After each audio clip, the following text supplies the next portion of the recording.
जय श्री राम, जय श्री बालाजी महाराज।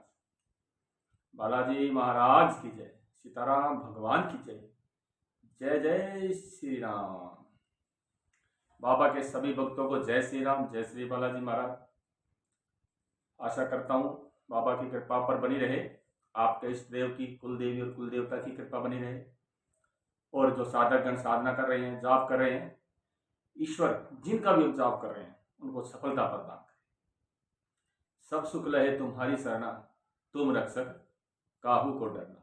संकट कटे मिटे सब पीरा, जो सुमरे हनुमत बल पीरा। हनुमान जी की शरण में जो जाता है उसके सभी संकट कट जाते हैं, सभी पीड़ा। अभी आज हम जो वीडियो के बारे में बात कर रहे हैं उसके वो जो वीडियो एक ऐसी वीडियो है, वैसे ये जो वीडियो है ये साधकों के लिए भी है, और या वैसे जो पूजा पाठ करते हैं निरंतर हर रोज अच्छे तरीके से उनके लिए। अभी क्या हुआ, एक भाई ने हमें बताया कि गुरुजी भाई मैं जाप कर रहा हूँ हनुमान जी के। अच्छा भाई, तो पता नहीं क्यों मुझे है ना कोई देवी नजर आती है, कोई महिला नजर आती है,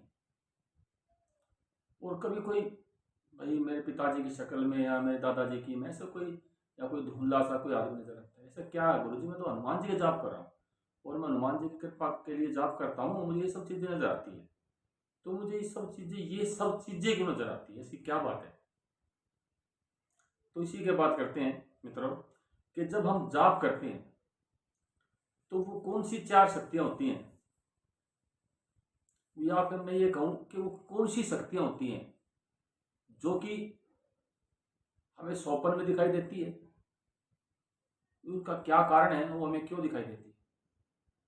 देखिए मित्रों, जब आप जाप करते हैं, साधना करते हैं, हम साधना भी कह सकते हैं, जाप भी कह सकते हैं, या भाई आपके किसी गुरुजी ने, जो आपके गुरु हैं, उन्होंने आपके गुरु ने आपको कोई मंत्र दिया है जाप करने के लिए, तो आपको वो चीजें क्यों नजर आती हैं और वो कौन होती हैं, वो चीजें मतलब कौन सी शक्तियां होती हैं, वो कौन सी शक्तियां होती हैं, कौन सी ऊर्जा होती हैं जो आपको नजर आती है। क्योंकि जब हम जाप करते हैं, जाप में हमें बहुत जरूरी बहुत से नियमों का पालन करना पड़ता है। हम जब साधना करते हैं, जाप करते हैं, देखिए नियम तो बहुत है। ब्रह्मचर्य का पालन करना पड़ता है, स्वस्थ रहना पड़ता है, स्वस्थ वस्त्र पहनने पड़ते हैं, किसी को अपशब्द नहीं बोलना पड़ता, जमीन पर शयन होता है, कोई एक समय भोजन करता है, कोई एक समय भी भोजन नहीं करता है। तो बहुत से तरीके से हमें सही रहना होता है साधना में, और हम ये सब नियमों का पालन भी करते हैं और साधना करते हैं। जब हम साधना करते हैं तो मतलब तो उसी के बारे में बात कर रहे हैं कि कौन सी शक्ति आती हैं। देखिए आपने फिल्मों में देखा होगा, हमने भी देखा, आपने भी देखा होगा, जो धार्मिक फिल्में हैं उनमें क्या दिखाते हैं, जब कोई ऋषि मुनि महात्मा जी जाप करते हैं, तपस्या करते हैं, तो जब तपस्या करते हैं तो बहुत सी भाई आपने पुरानी फिल्मों में दिखाते थे, इंद्र देवता उनकी तपस्या को भंग करने के लिए ये भेजते थे, वो भेजते थे, ऐसा करते थे ताकि वो ईश्वर की प्राप्ति ना हो सके। तो उसी तरीके से जब हम साधनाएं करते हैं ना, तो उसी के लिए अभी मैं आपको बता रहा हूं कि सबसे पहले जो शक्ति हमें नजर आएगी वो नजर आएगी हमारे पितर। चाहे आप किसी भी देवता की तपस्या करें, पूजा करें, किसी की भी, तो सबसे पहले जो हमें नजर आते हैं वो हम आते हैं हमारे घर के पितर, हमारे कुल के पितर। जो भी हमारे पितर देवता होते हैं जो कि देव योनि में होती है, वो हमें नजर आएंगे। वो हमारे पिताजी के रूप में, भाई के रूप में, दादा के रूप में, वो हमें किसी भी रूप में नजर आ सकते हैं। हमारे साथ बातें करेंगे बैठ के, कुछ स्वप्न के माध्यम से कुछ ऐसा नजर आ जाएगा। ठीक है, तो सबसे पहले आने वाले होते हैं वो हमारे पितर होते हैं। दूसरी जो शक्ति होती है मित्रों, दूसरी जो शक्ति आती है ना, वो आती है फिर हमारी कुल की देवी। और कुल की देवी कभी भी हमें सीधी नजर नहीं आएगी, क्योंकि कुल की देवी होती हैं उनकी अनगिनत योगिनियां होती हैं, अनगिनत शक्तियां होती हैं। तो सबसे पहले हमें वही नजर आती हैं और ये बहुत लगभग होता है, आपने देखा भी होगा जब साधना में बैठेंगे ना आप, अगर आप अच्छे से साधना कर रहे हैं बिल्कुल मन लगा के भाव से, तो क्या होता है आपके साथ स्वपन दोष होगा, स्वपन के माध्यम से हो जाता है। वो स्वपन दोष क्यों होता है? क्योंकि देवी की जो गणिकाएं होती हैं, योगनियां होती हैं, जिनको हम योगिनी कहते हैं, वो हमें किसी सुंदर रूप में नजर आती है स्वपन दोष के माध्यम से, और हमारा स्वपन दोष भी हो जाता है। क्यों होता है वो इसलिए होता है ताकि हमारी जो पूजा है वो भंग हो जाए। भंग इसलिए नहीं हुई कि आपने भाई स्वपन दोष हो गया वो भंग हो गई, नहीं, वो इसलिए भंग होती है, आपको स्वपन दोष आ जाएगा, आप घबरा जाएंगे। आप क्या करेंगे? घबरा के किसी, क्योंकि ये ऐसी बात होती है आप किसी दूसरे को बताएंगे नहीं ये बात, और आप बताएंगे नहीं और आप पूजा छोड़ देंगे करनी कि यार मेरे साथ तो बार बार ये हो रहा है। अगर कोई भाई कोशिश भी कर लेता दोबारा, तो दोबारा फिर उसके साथ ऐसा हो जाएगा। वो क्या करेगा? वो ये सोचेगा भाई मेरे साथ तो पूजा करो, ये गलत हो रहा है, कोई जरूर कोई नेगेटिव हो जाए, और वो अपने जाप को, अपनी पूजा को छोड़ देगा। वो जाप और पूजा छोड़ देगा तो पूजा भंग हो जाएगी। और ये गण दूत ये कौन होते हैं, इसके बारे में भी वीडियो में थोड़ा सा बता देता हूं मैं। जो ये गण होते हैं, देवी की योगिनियां होती हैं, ये कौन होते हैं? अभी मान लीजिए मैं माता महाकाली का भक्त हूँ, या माता शीतला माँ किसी भी देवी का, और मैं एक अच्छा भक्त हूँ, सच्चा, ऐसे भक्त नहीं जो आजकल बैठे हैं इधर उधर, उस तरह से नहीं, एक अच्छा भक्त जिसने महादेवी के लिए, महाकाली के लिए, अपनी कुल देवी के लिए, उनकी पूजा के लिए अपना समय दिया है जीवन में से, उनकी सच्चे मन से तपस्या की, पूजा की है। तो जब उसकी मृत्यु होती है तो सबसे पहले, जब मृत्यु के बाद वो देवी के पास आएगा,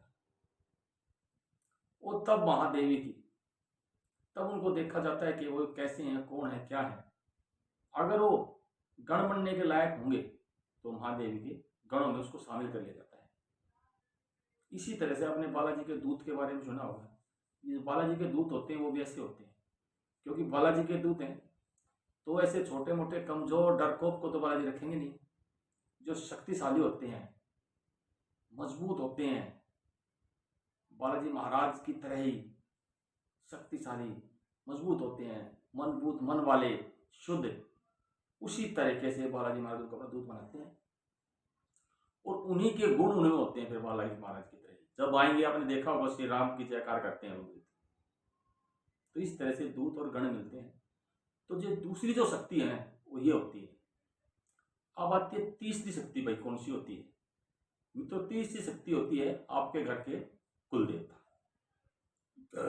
आपके जो भी कुल के देव है उनकी जो शक्तियां होती हैं, जब आप तपस्या करेंगे वो भी जरूर आएंगे, ठीक है, वो आपकी सहायता भी करेंगे। जब आप पितर से आगे बढ़ेंगे, कुल देवी से आगे बढ़ जाएंगे, तो फिर कुल देवता के दूत आते हैं, क्योंकि 2 स्टेप आप जब पार कर लेंगे तो आपका रास्ता आसान हो जाता है तपस्या में।